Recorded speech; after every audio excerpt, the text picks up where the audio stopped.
Selling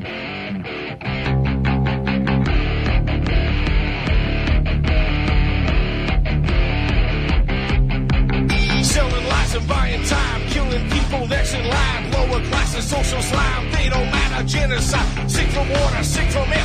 Making money, they don't care. Caesar shit, force of air. Fuck them back, it's only for they war. They shoot, they kill, they massacre, rape. They burn the kids, no one makes countries. Laugh to your face, fight and die, 'cause God forgives.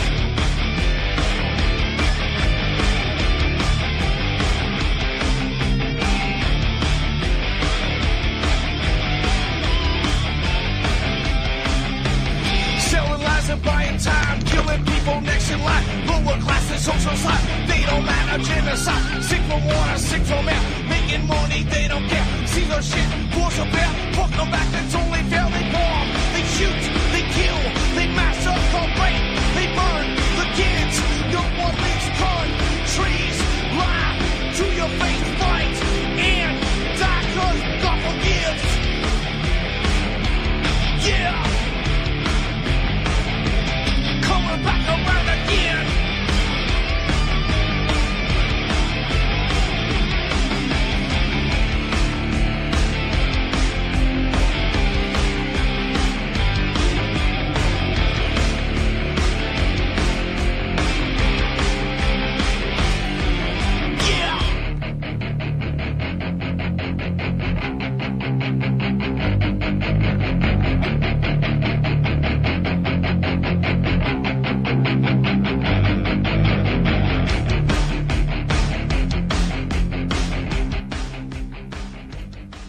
Welcome to the show. I'm your host, Ron Stevens. This is Rock the Boat right here on UCY.TV, my most favorite online network. And today is the 21st of December, 4 days from the big day. Unless you're Jewish or Muslim, then it's not your day. But for the majority of the people in North America or the West, the big day is in 4 days. Now, what am I looking for here? Well, one thing I want to drop in here right away. I'm going to drop this into the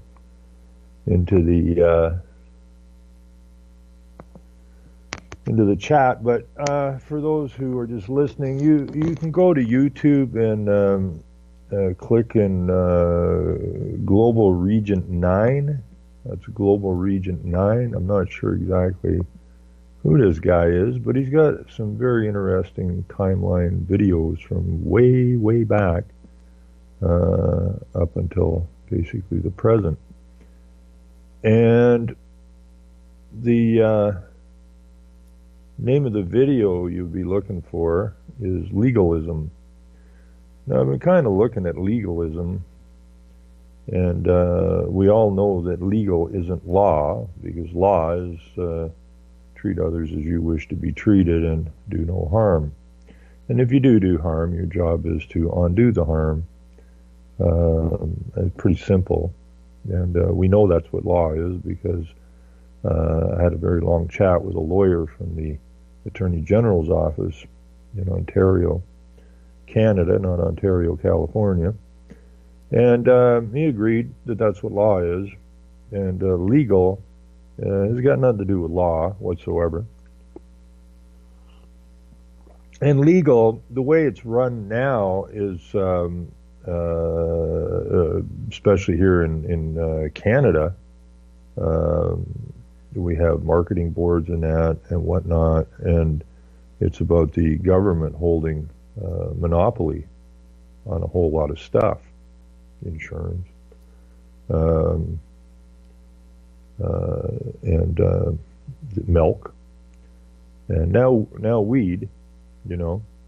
I don't know how many hundreds of thousands of people they threw in jail or fined for using weed, selling weed, growing weed, since it was put on the listed as a Class 1 drug with the good old United Nations. But it's wrecked a lot of people's lives. It has caused a lot of harm to people. And the whole idea is laws don't cause any harm. If you didn't cause harm, where does the government get off on causing you harm? I suppose is the difference between legal and law.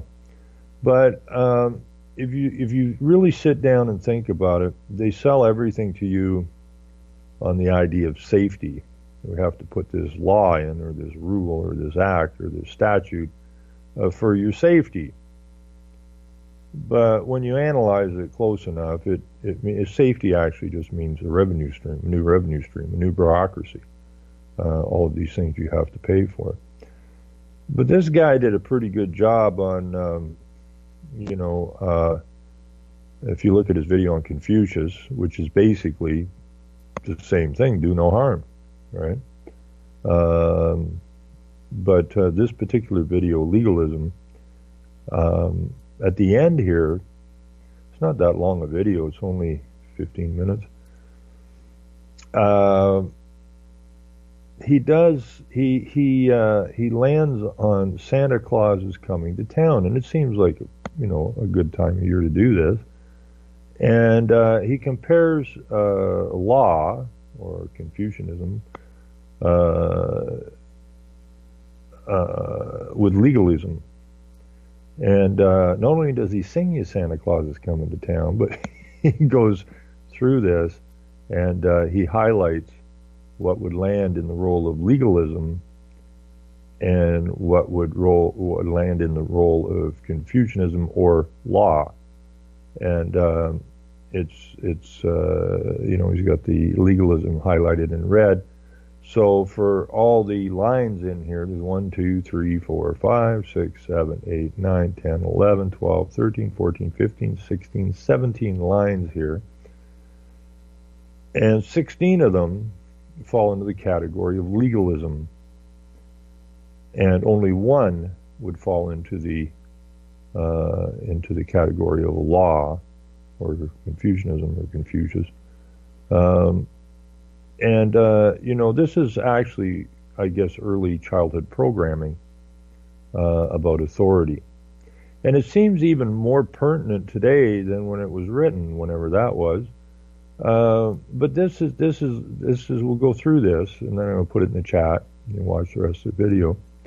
And you'll want to watch this because you want to hear this guy sing Santa Claus is coming to town, I guess. But it starts out, you better watch out. You better not cry. You better not pout, and I'm telling you why. Santa Claus is coming to town. He's making a list. He's checking it twice. He's going to find out who's naughty and nice. Santa Claus is coming to town. Now this line, this next verse here seems extraordinarily pertinent for today, which is the totalitarianism that's coming to town. It's already in town, but it's just going to get worse. And he sees you when you're sleeping. He knows when you're awake. Now, you can turn on your computer, I guess some of these computers now can tell who's on the computer or whatnot. But if you go to the smart meter, they know when you're awake because they know if you put the toaster down. They know if you're cooking something on the stove. They know if you're using the fridge. So he knows when you're awake. And he knows when you've been good or bad, okay, because you're being tracked all the time. So the last line in this verse is so be good for goodness sake. All the rest of it is threatening. And there's one line, so be good for goodness sake. Okay? Because if you're good, then the other people will be good, and nobody will do any harm, and that's law. And the last line, you better watch out, you better not cry, you better not pout, and I'm telling you why. Santa Claus is coming to town. Now, at this point in time, you could call Santa Claus the bylaw officer in your municipality, your town, your city. Santa Claus is your government. Santa Claus is the court. Santa Claus is the judge. Santa Claus is the cop. And that's legalism. But when I went to look at legalism, I ended up way back, and came forward, and people need to understand legalism is not law. Okay, legalism is there to harm you, and to cause harm is against the law. So, just look at this as what they are, corporations, and the job of a corporation is to make money. And how they make money is they keep making up new laws. I think in Ontario here, there's over 300,000. They tell you, ignorance is no excuse for the law. Well, no, but this ain't law, it's legalism. The law is so simple, it hurts. Legalism, we've got over 300,000 statutes, rules, regulations, acts, and whatnot in this province. Now, who in the hell, giving you a ticket for what? I don't know, your toenails curled on a Tuesday. It's a new law. It's for your safety. And here's your ticket. Ignorance is not an excuse for the law, but it should be an excuse for the legal. With 300,000+ rules, regulations, statutes, acts, whatever,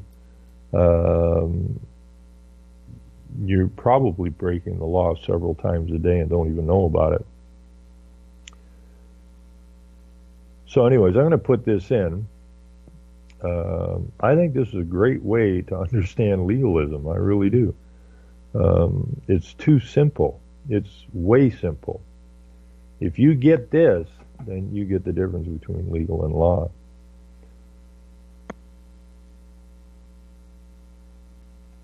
And if this will load up, I will stick it in the chat.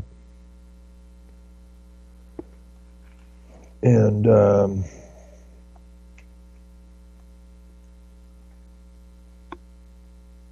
because we got to come to terms with the fact we're being screwed over.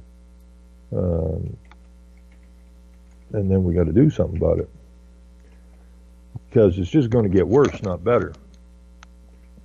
Simple as that. I got some stuff in it. Let's see what we got here.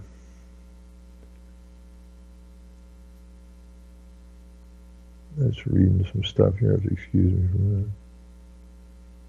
minute. Okay. Now, where did I see this?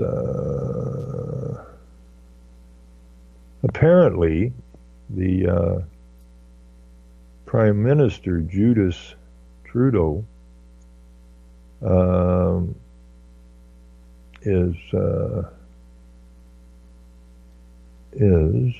where is that? Oh yeah.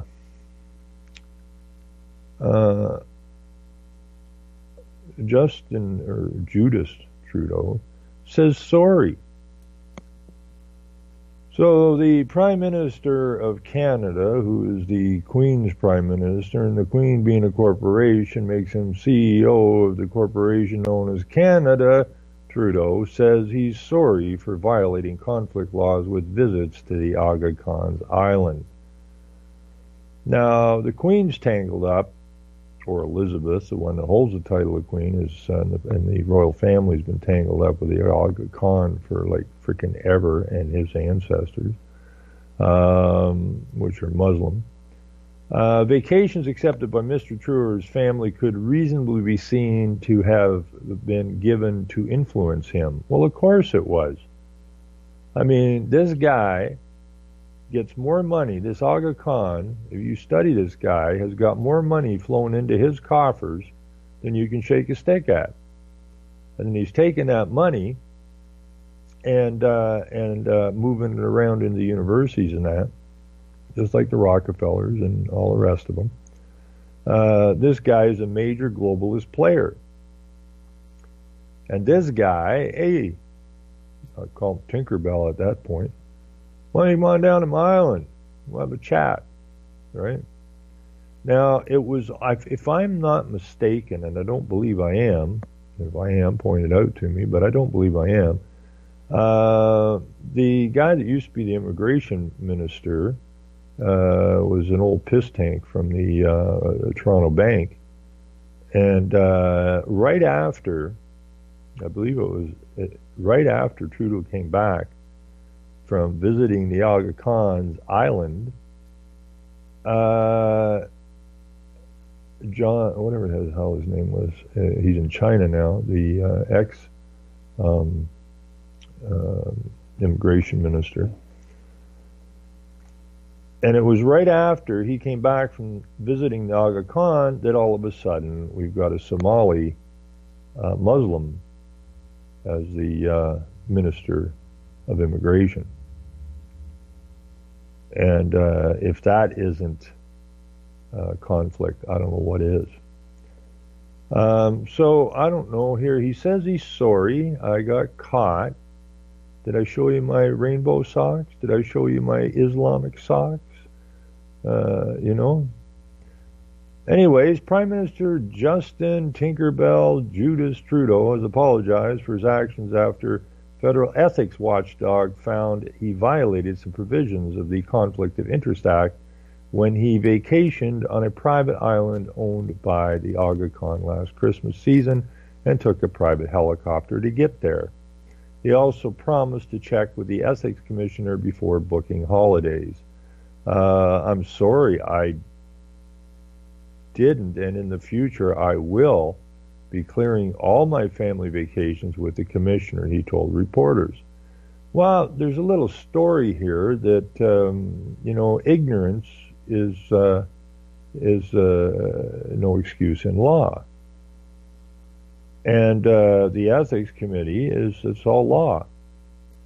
And it's there to protect the people, I guess, supposedly, from treasonous acts. And this is definitely a treasonous act. Because the whole idea is, how are we going to flood this country with Muslims? Well, here's an idea. Stupid, says the Aga Khan to Trudeau. Why don't you put a Muslim immigration minister in place? Well, there's an idea.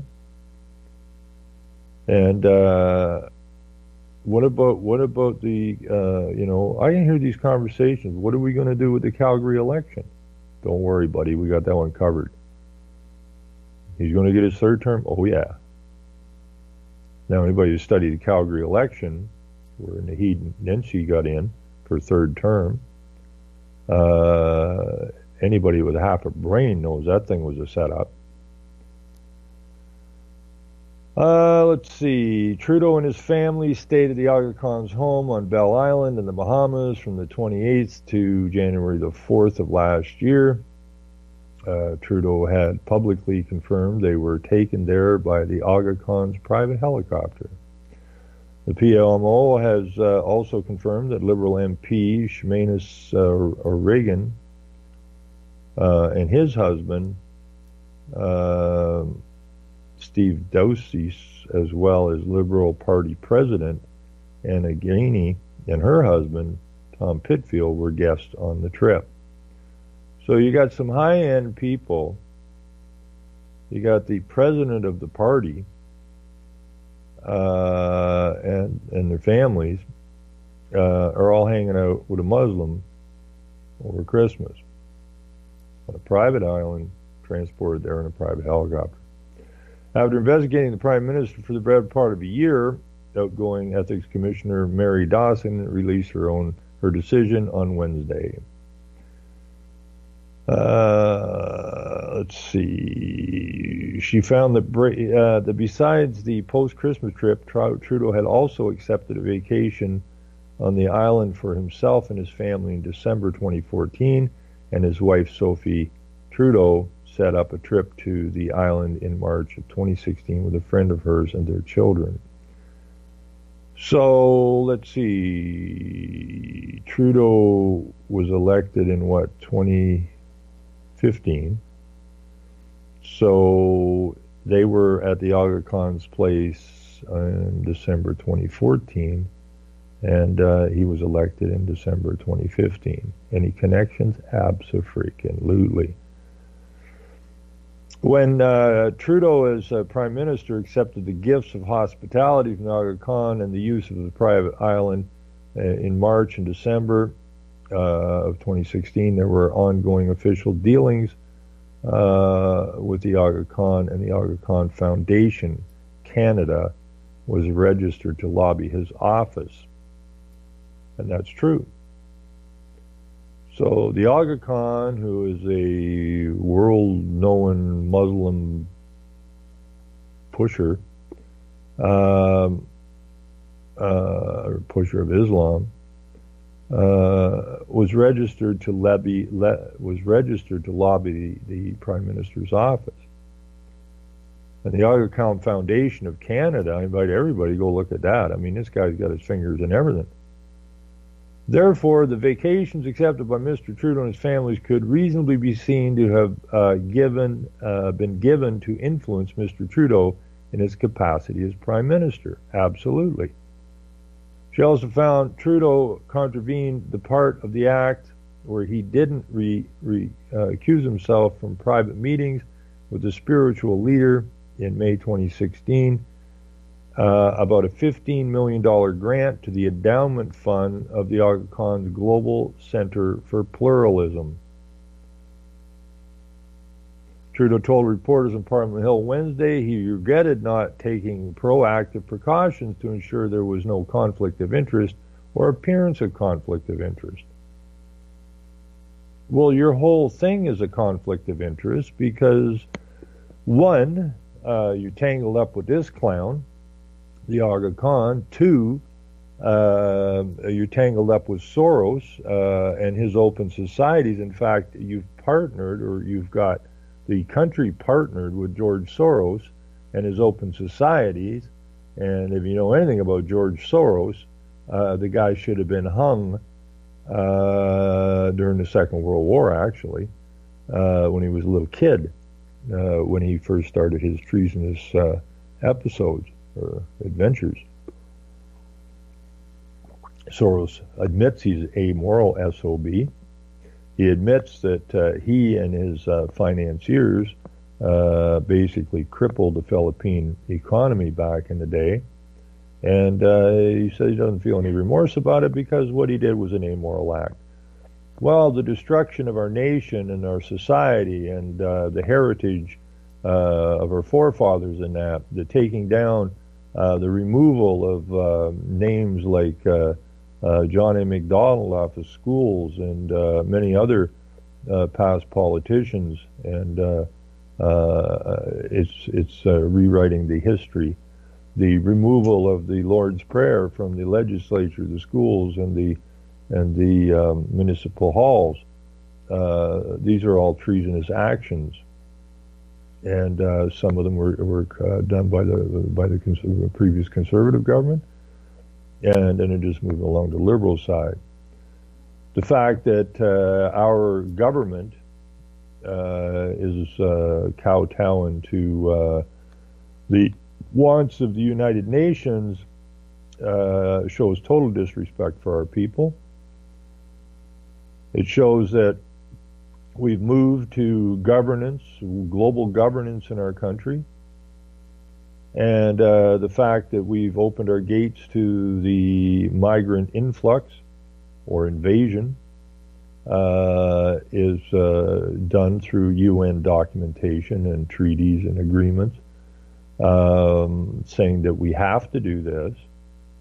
So the fact that we or any other country has anything to do with the United Nations is treasonous in its own right, because the goal of the United Nations is the end of nation states. So if we have a prime minister who's farting around with the United Nations and partnering with the United Nations Refugee Agency under these agreements that migrants can go anywhere they frickin' well want, and then when they get where they're going, those who are already in the country have to foot the bill for their housing and their food and their clothing and their education, even though they haven't given anything to the country. So yeah, I mean, this is not about. Now, if you read about a kid stealing a piece of pizza out of a pizza joint, it'll be in your local news, and the police were right on top of that, and the kid's been charged with theft, and he'll be attending court in approximately 1 month, at which time we will see what we're going to do with him. We'll give him a fine or throw him in jail or whatever. But when the Prime Minister of the country is involved in these highly treasonous acts against the entire population of the country, and he's going, oops, sorry about that. Well, ignorance is no excuse in law, or that's your legal system. So because you contravene so many things and you put our nation in total duress, you need to really be taken out back and probably shot for what you've done in a very short period of time to this nation. I was thinking about this earlier today. You know, I think the number of homeless people, young people, I think it's 1 in 5 kids in this country are living below the poverty level now, is ridiculous. It's disgusting. It makes me want to throw up, being the richest country on the freaking planet. And the poverty level is rising rapidly in this country. But I don't believe there's any documentation anywhere in this country of an immigrant, especially of Muslim background or Muslim faith, living in a tent on the side of the road. So they're looking after those people, but not after the people in Canada. This idea that we can bring in 300,000, or basically 1 million people, into this country over the next 3 years, when our hallways, our hospitals are falling apart, the middle class is disappearing quickly, and then we have our Prime Minister partnering with the likes of George Soros and hanging out with the likes of the Aga Khan, and then he thinks he can just go, oh, whoops, sorry. That don't cut it, my friend, okay? That don't cut it at all. Trudeau told reporters in Parliament Hill Wednesday he regretted not taking proactive precautions. Well, I regretted that, you know, the kid regretted stealing the piece of pizza, but that ain't going to fly in the courtroom. The fact is he stole a piece of pizza, and they'll hang that kid out to dry for a piece of pizza because the kid was hungry. Now here you are saying, well, I regretted not taking proactive precautions. Well, I'm sorry, stupid. According to your legal system, ignorance is no excuse. Stupidity is no excuse. Being totally dumb is no excuse. The only excuse you could possibly use in a court of law in this country is that you didn't have the mental capacity to understand what you were doing. In that case, it's time to step down or be dragged out, kicked in the ass. Now, conservative leader, and I wish they would quit using this, okay? It is not conservative leader Andrew Scheer, okay? It is progressive conservative Andrew Scheer. That's what the Conservative Party has been rebranded into. The conservative, or the progressive, which means basically the same thing as liberal. So the Liberal Prime Minister, and then we have the Liberal leader, Andrew Scheer, or the Liberal Conservative leader, Andrew Scheer, said Trudeau showed a lapse of judgment by not clearing the trips with Dawson ahead of time. Now, this is the opposition. This is the guy that wants to be the next Prime Minister. Okay? Now, he's not freaking out, telling this clown to stand down before we pull his ass out of his office. No. The Progressive Conservative leader, Andrew Scheer, said Trudeau showed a lapse of judgment. Well, so did the kid that stole a piece of pizza. But that ain't going to do him any good. You see, the kid who steals a piece of pizza is told ignorance is no excuse for the law, or in law. That's what he's told. Well, if anybody ought to know the law, you would think it would be the one sitting in the highest office in the country, who is surrounded by chief justices and a legal staff that costs you millions and millions and millions and millions of dollars of your hard-earned labor every year. So instead of the conservative, the progressive conservative / liberal leader, because these guys are all pushing the same damned agenda. So now instead of this Andrew Scheer jumping all over Trudeau, he's making excuses for him. Now this is what he says: I accept him at his word today, but it seems that this Prime Minister made the decision that it's easier to ask for forgiveness than it is to ask for permission. He said, the issue is not just about the nature of the friendship with the Aga Khan, but it is about the way the Prime Minister has handled this right from the beginning. Huh? Now, you would think the opposition leader would be, freaking out about this. Spent taxpayers' money to use private stuff, helicopter. The Aga Khan is being fed or feeding the Trudeau Foundation. I mean, it's a classic case. This is so far out of bounds, it's nuts.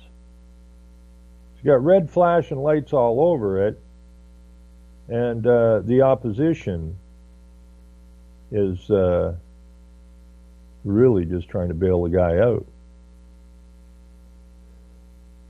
The issues around this particular ethics violation have come to a conclusion, but the book that the Liberals are writing on ethics is continuing to be written. NDP leader Jagmeet Singh, which is a nice European name, this guy wears a different colored turban every day, who is the leader, the national leader, right? The national leader, the federal leader of the NDP, wears a turban, calls the findings troubling. I had a lot of hope in this government. I had a lot of hope in this Prime Minister. He said, what we've learned today is Prime Minister Justin Trudeau has broken the law. There is no other way to put it but that he has broken the law with respect to ethics. Dawson ruled that Trudeau violated the four provisions of the Act. Every public office holder shall arrange his or her private affairs in a manner that will prevent the public office holder from being in a conflict of interest.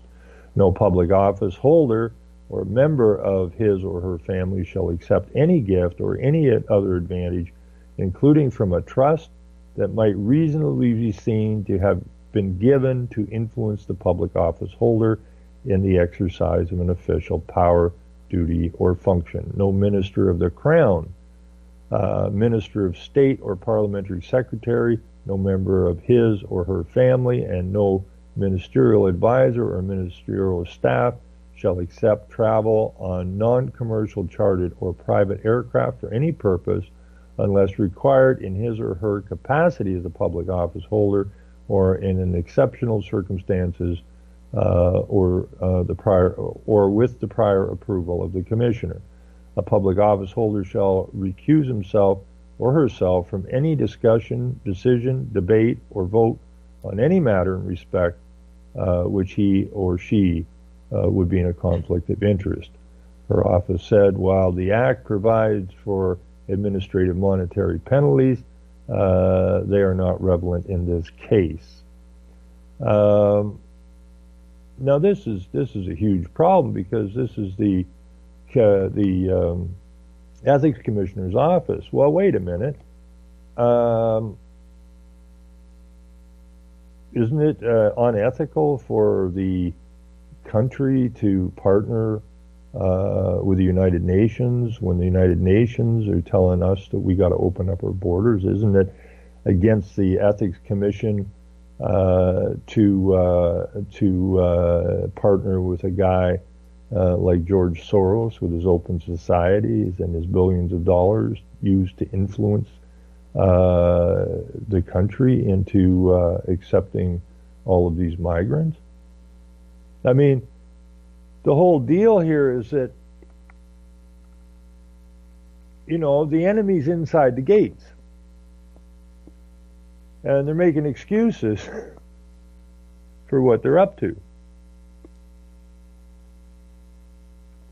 There is an exception in the Act for gifts or other advantages from friends or relatives, but Dawson ruled it didn't apply because Trudeau and the Aga Khan cannot be characterized as friends. No, they're business partners. Her investigation showed that besides the Aga Khan's attendance at the funeral of his father in 2000, the younger Trudeau had no interactions with the Aga Khan between 1983 and the fall of 2013, a span of 30 years. Well, there was no point in worrying about Junior because it wasn't obviously until the fall of 2013 when they decided that Trudeau Jr. was going to be the next prime minister. The evidence shows that the recent private interaction began after Mr. Trudeau became leader of the Liberal Party in 2013. There you go. Says the report. So, okay, let's go get him. Let's put him in power. Because we were tied to his daddy real tight. And this kid's as stupid as a box of rocks, so let's go get him. And we'll put him in. He'll do exactly as we tell him to do. And so will Andrew Scheer do exactly as he's told to do. And so will the leader of the NDP that is so colorful with his turbans. The Aga Khan told Dawson he developed a relationship with the elder Trudeau in 1960. That's, what is that, 8 years before I think Trudeau was elected. And that's when Trudeau was traveling around, you know, the Mideast and doing his used to wear he dressed like a frickin' Muslim. And he's a communist, and he's Jesuit trained, member of the Club of Rome. So Daddy Trudeau had all the attributes that were required to begin to open the gates in his country. And so they just pick up on Junior when it's his turn. Let's see. Trudeau in 1960 would spawn years of written correspondence, visits, and a family vacation in the Greek islands. To the Greek islands, Justin Trudeau told Dawson that during that childhood trip, he and the Aga Khan's children developed a friendship. Dawson noted the Aga Khan has had relations with most prime ministers since Pierre Trudeau's time, including Brian Mulroney. Well, that makes sense because Brian Mulroney was the one that signed us on to Agenda 21, him being, of course, a conservative. Jean Chrétien, Paul Martin, and Stephen Harper. Jean Chrétien now and Stephen Harper, and all of these people take a oath of secrecy for life, because they all in the Privy Council, the Queen's Privy Council, and they all take an oath for life, a life oath of secrecy to the Queen. So people think when these guys leave office, they're done. No, they never stop working. Okay, they're at the beck and call. Now, so Krejci being a liberal, and Harper being a Muslim, Harper being a conservative, you wouldn't think these two would be hanging out too much, but they're both now employed by the largest international law firm on the planet, Dentons, and Paul Martin. All these guys, most of these guys are tied to, can be tied back to Pierre Trudeau and Maurice Strong, Jean Chrétien and Maurice Strong. Paul Martin worked for Maurice Strong, and so on and so forth. This is crooked from the get-go. The outside influence, there's been no inside influence in this country. It's all been outside influence. Despite Dawson's findings, Trudeau insisted that he considers the Aga Khan the spiritual leader of the world's Ismaili Muslims. And who is the new, this I know this happened, I can look it up, but you can look it up too, but I'm absolutely positive that it was after the visit last Christmas to the Aga Khan's island that a Ismaili Muslim was put into the position of Minister of Immigration. But probably no connection there at all. Not likely. What a crock of nonsense. Trudeau accounted for the decades-long gap in communication because he felt he had yet achieved a level of success or attained a level of authority or responsibility that would allow him to have peer-to-peer relationships with the Aga Khan. Sure. This dickweed was a drama teacher and a snowboard instructor, and I'm sure the entire time from the visit at the Greek island when he was a child, the whole thing that consumed Trudeau his entire life up until 2013 was his concern that he wanted to connect with the Aga Khan, but he felt inadequate. And it wasn't until 2013 when he took over the leadership of the Liberal Party that he felt that he was in a position of some authority that he could deal with the Aga Khan on a peer-to-peer basis. Who writes this crap? While recapping the latest trip to the private island, Trudeau said the families exchanged gifts and added that most of the family's interactions happened over meals and were personal in nature. Trudeau said the conversation focused on geopolitics, the Muslim world, Canadian leadership, and the global stage and problems the Aga Khan was facing, but didn't involve any funding requests. So, you know, these were mostly, these conversations happened over meals and were personal in nature. Trudeau said the conversations focused on geopolitics. That sounds personal. The Muslim world, that sounds personal. Canadian leadership on the global stage, that sounds real personal. And problems the Aga Khan was facing but didn't involve any funding requests. Well, this is all politics. And Dawson's report revealed other guests, including a senior American official of a previous administration, and friends of those other guests were also present. Doesn't name them. I guess we could look it up and find out who else was there, but this is the whole thing. You know, a senior American official of a previous administration. Now, would that have been the Obama administration? More than bloody likely. It could have been the Clintons. because the Clinton Foundation and the Aga Khan Foundation have done a lot of work together over the years, as far as I know. But the fact is that these officials and politicians at the high level, they don't just go fishing when they're done, okay? Because they're never done, okay? They never are done. They are working against you until they die. And some of them just don't die soon enough. I mean, Brzezinski's dead now, Rockefeller's dead now, Strong's dead now, Bush Sr.'s still wandering around, Soros is still wandering around, Prince Philip's still wandering around. These guys are all getting way up there, but they just keep hammering away. They're not off fishing. You see, these people all sold their souls.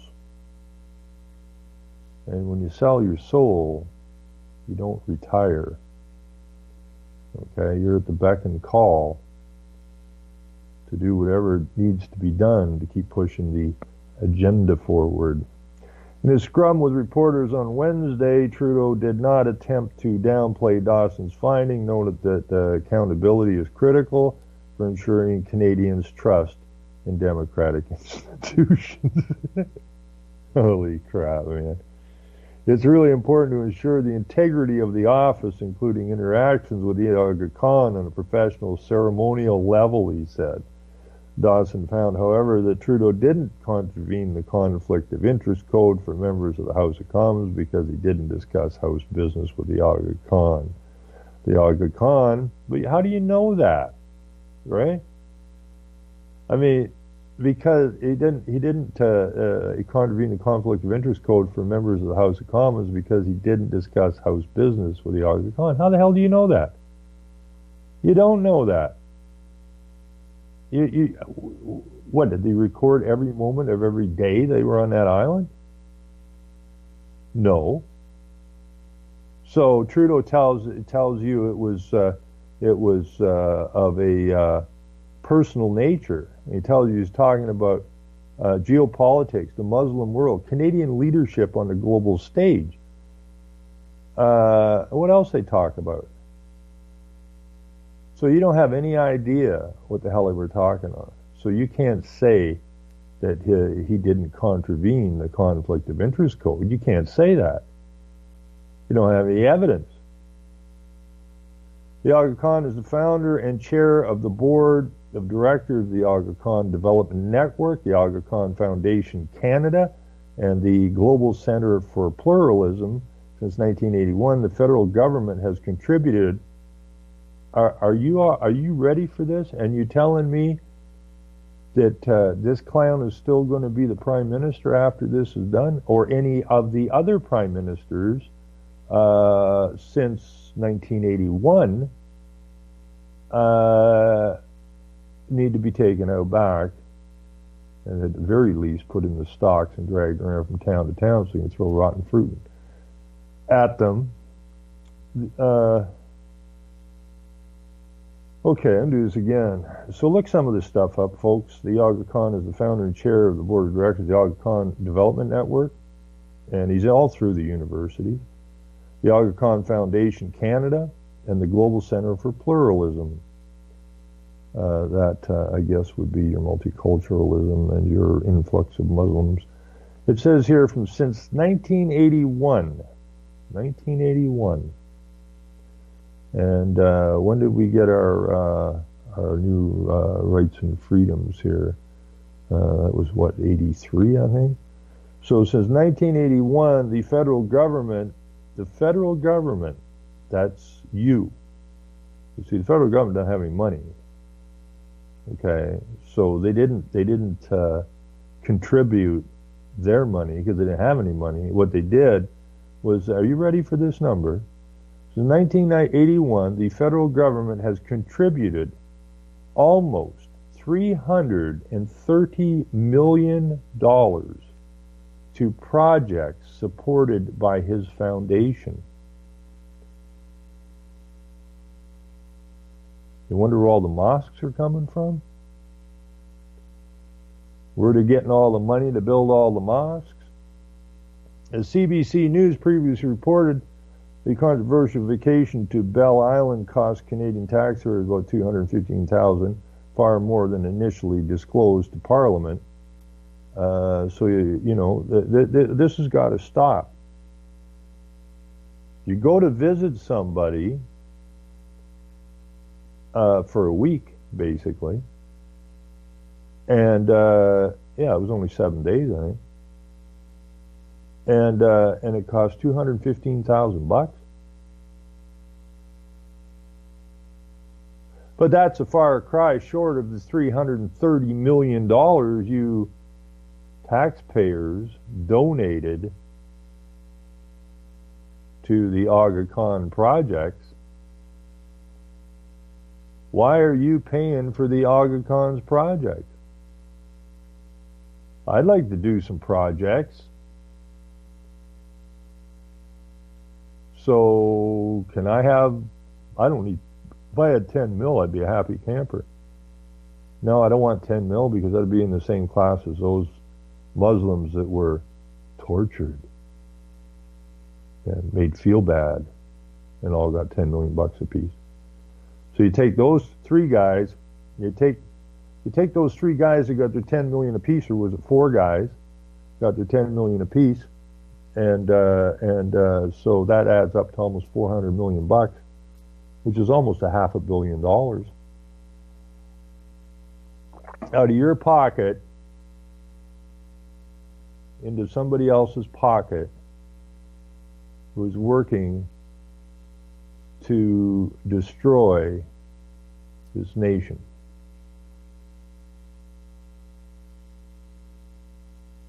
And this is really, really, really disgusting. And all you're going to do is say, I'm sorry. There was ever a reason for the Canadian people to get up and see what the problem is. It doesn't matter where you live. It doesn't matter if you live in Canada or you live in the United States. I mean, Canada donated $720 or $780 million to the Global Fund. And when you track the Global Fund funds the Clinton Fund or Foundation. Yeah. So you, the taxpayer of Canada, got burned for $750 or $1 billion to send to the Global Fund, which is going to help cure malaria and AIDS and something else, dripping noses or whatever, buy Kleenex and stuff. But when you go to the Global Fund and find out who the Global Fund funds, you find the Clinton Foundation. And this whole thing in the background that you're being robbed from, and you can go back to Pierre Trudeau and the Maurice Strong years. And Maurice Strong was the head of CETA, which was funneling all kinds of money out of this country and it all ends up in, it doesn't end up. I mean, you look at the amount of money that was put to all these big foundations for rebuilding Haiti or any of these other places. How much of that money you get to the people on the ground?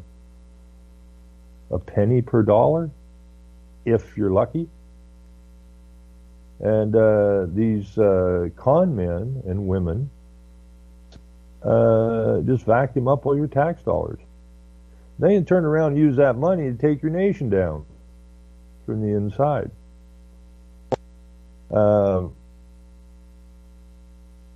So this has to stop. It has to stop now.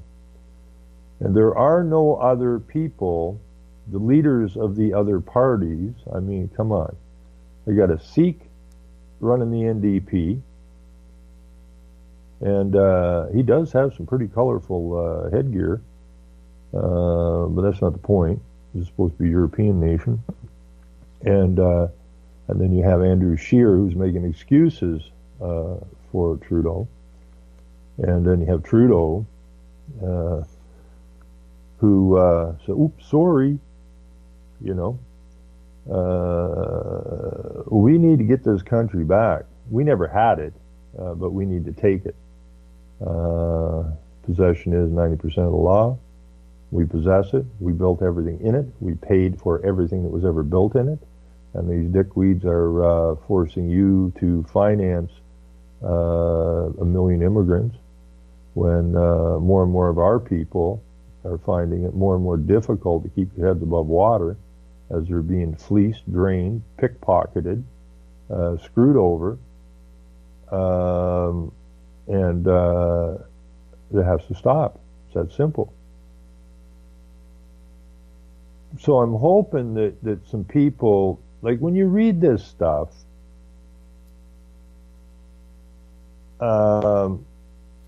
you know, most people go, the Aga Khan, well, who's that? Well, look him up.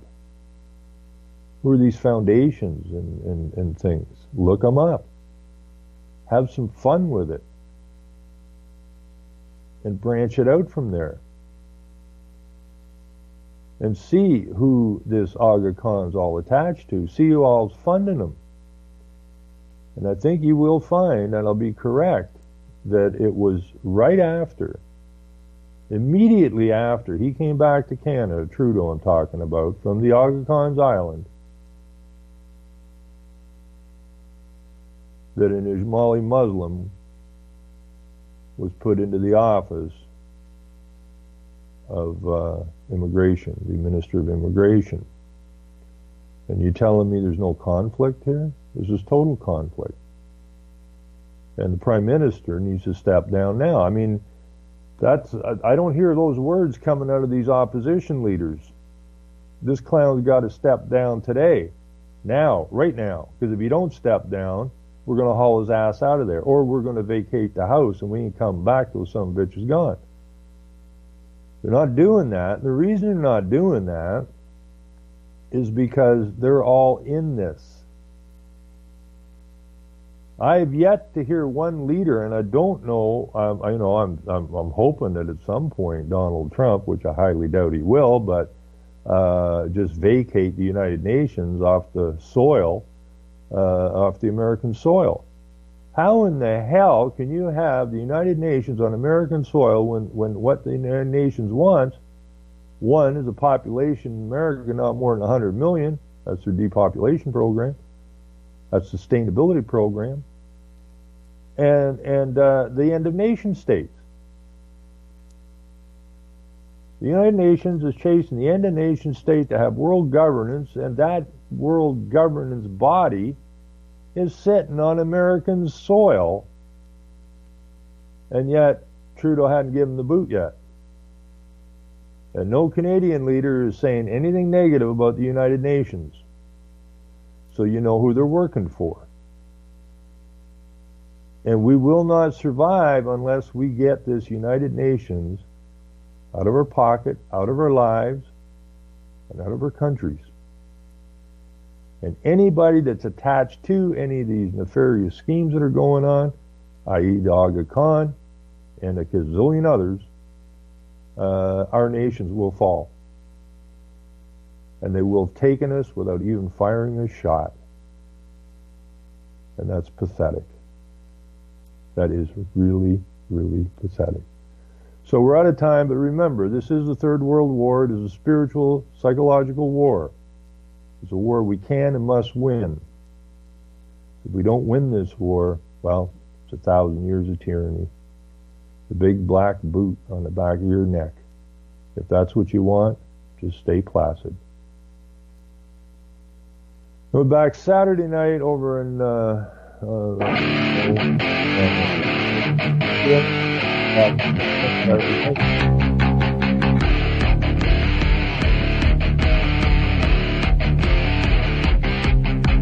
selling lies and buying time, killing people next in line, lower classes, social slime, they don't matter, genocide, sick from water, sick from air, making money, they don't care, Caesar shit, force of air, fuck them back.